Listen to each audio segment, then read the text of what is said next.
Bismillahirrahmanirrahim. Assalamualaikum warahmatullahi wabarakatuh. Ya, selamat pagi anak-anakku semua. Bagaimana kabarnya hari ini? Semoga selalu dalam lindungan Allah ya. Oh ya, anak-anak masih semangat gak nih walaupun belajar dari rumah? Ibu harap kalian masih semangat ya, walaupun pelajarannya harus lewat handphone dulu.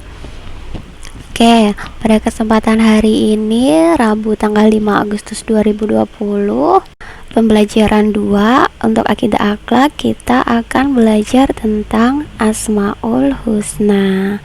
Pasti sudah tahu ya Asmaul Husna. Tapi sebelum ke materi, Ibu ada cerita nih. Mau denger gak nih ceritanya? Oke, langsung aja disimak ya. Nah, judulnya Kisah Hikmah Nabi Sulaiman, Semut, Katak, dan Cacing Buta. Jadi pada suatu hari, Nabi Sulaiman alaihi wasallam sedang duduk di pinggir danau. Nabi Sulaiman melihat ada seekor semut yang membawa biji gandum. Secara tiba-tiba muncul seekor katak yang keluar dari dalam air dengan membuka mulutnya. Semut itu kemudian masuk ke mulut katak tersebut. Setelah semut masuk ke dalam mulut katak, katak pun menyelam ke dasar danau. Setelah beberapa waktu, katak itu pun keluar dari dalam air dengan membuka mulutnya. Lalu semut itu keluar dari mulut katak. Tapi biji gandum yang dibawa oleh semut itu ternyata sudah tidak ada. Nah, semua kejadian itu tidak lepas dari pengamatan Nabi Sulaiman. Akhirnya Nabi Sulaiman memanggil semut tersebut dan bertanya, "Hai semut, apa saja yang kamu lakukan selama kamu berada di mulut katak?" Katak itu pun menjawab, "Wahai Nabi Sulaiman alaihi wasallam, di dalam danau ini ada sebuah batu yang berlubang kecil. Di dalam batu tersebut ada seekor cacing buta yang tidak bisa keluar untuk mencari makan. Sehingga Allah Subhanahu wa Ta'ala memerintahkan kepadaku dan katak untuk mengantarkan makanan kepada cacing tersebut." Jawab semut, "Nah, demikian Allah mengatur rezeki kepada segenap makhluknya, baik hewan, manusia, maupun tumbuhan." Nah, dari kisah tersebut kita dapat mengambil pelajaran ya, bahwa selama kita masih hidup di dunia, Allah itu sudah menyiapkan rezeki untuk anak Adam. Bahkan tidak ada suatu binatang melata pun di bumi melainkan Allah lah yang memberinya rezeki. Dan Dia mengetahui tempat berdiam binatang itu dan tempat penyimpanannya. Semua itu tertulis dalam kitab yang nyata. Wallahu alam, makanya kita harus sering-sering untuk bersyukur. Oke, sekarang kita materi ya. Nah, pengertian Asmaul Husna itu apa sih? Nah, Asmaul Husna adalah nama-nama Allah yang baik ya. Jumlahnya ada 99. Asmaul Husna yang akan kita pelajari di kelas 3 semester 1 ini yaitu Ar-Razzaq dan Al-Wahhab ya. Pengertian Ar-Razzaq itu sendiri itu artinya yang maha pemberi rezeki. Nah, Allah adalah pencipta semua makhluk ya, dan Allah pula yang akan menentukan rezeki kepada semua makhluknya. Jadi sebagai seorang muslim, kita itu harus benar-benar yakin ya, bahwa semua makhluk yang ada di muka bumi ini itu telah diatur rezekinya oleh Allah Subhanahu wa Ta'ala, yang telah dijelaskan dalam firman Allah Subhanahu wa Ta'ala, Quran surat Hud ayat 6, "Dan tiada satupun makhluk bergerak atau bernyawa di muka bumi kecuali telah ditentukan oleh Allah rezekinya." Tetapi untuk mendapatkan rezeki itu ya manusia harus melakukan usaha ya, harus berusaha sungguh-sungguh dan berdoa. Maka insya Allah yang telah diusahakan itu Allah akan melimpahkan rezekinya kepada umatnya, insya Allah. Ternyata selain kepada manusia, Allah itu juga memberikan rezeki kepada tumbuh-tumbuhan, memberi rezeki kepada ikan-ikan yang hidupnya di air, memberi rezeki kepada burung-burung yang terbang di angkasa, kemudian memberi rezeki kepada cacing yang ada di dalam tanah. Dan juga termasuk pada cerita yang sudah Ibu bacakan di awal tadi ya. Nah, semua makhluk hidup itu mendapatkan rezeki dengan cara yang berbeda-beda ya ternyata. Dan itu semua sudah diatur oleh Allah Subhanahu wa Ta'ala sebagai pemilik sifat Ar-Razzaq, pinter.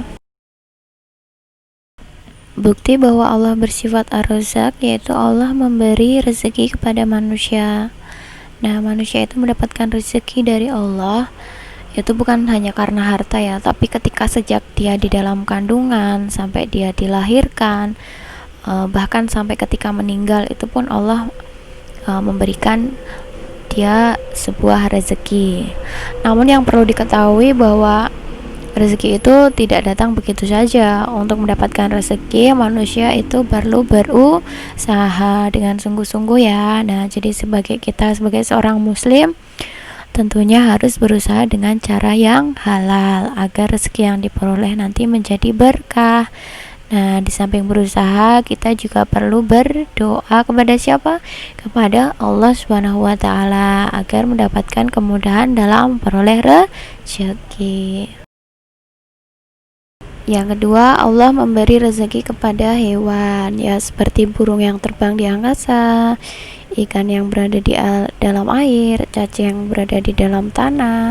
Dan yang ketiga, Allah memberikan rezekinya kepada tumbuh-tumbuhan dengan menurunkan air hujan dari langit. Nah, Allah juga memberikan angin kepada tumbuh-tumbuhan sehingga dapat membantu penyerbukan. Lalu, bagaimana cara kita meneladani sifat Ar-Razzaq? Nah, ternyata banyak sekali ya cara untuk meneladani sifat Ar-Razzaq itu sendiri.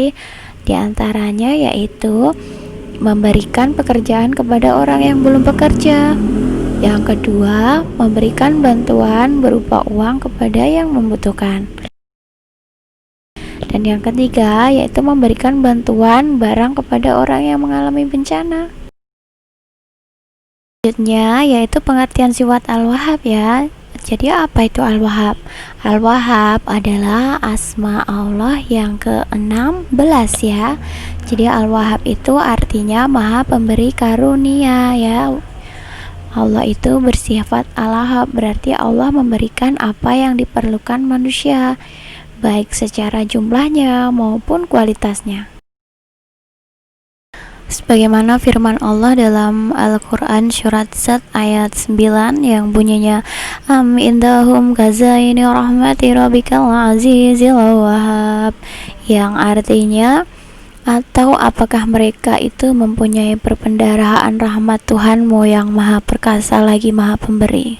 Nah, jadi pemberian Allah kepada manusia itu tidak hanya yang bersifat fisik ya, seperti uang, rumah, kendaraan, harta yang melimpah, tanah yang subur, pemandangan alam yang indah, tapi pemberian Allah itu juga bersifat non fisik seperti akal, nafsu, kesehatan, kenyamanan, kebahagiaan, dan kesejahteraan ya. Nah, bukti bahwa Allah itu bersifat Al-Wahhab diantaranya yang pertama yaitu Allah Subhanahu wa taala selalu memberikan yang terbaik bagi makhluknya. Yang kedua, Allah selalu memberi tanpa pamrih atau tanpa mengharapkan imbalan. Dan yang ketiga, Allah selalu memberi kepada semua makhluknya tanpa diminta. Yang keempat, Allah selalu memberi tanpa batas waktu dan tempat.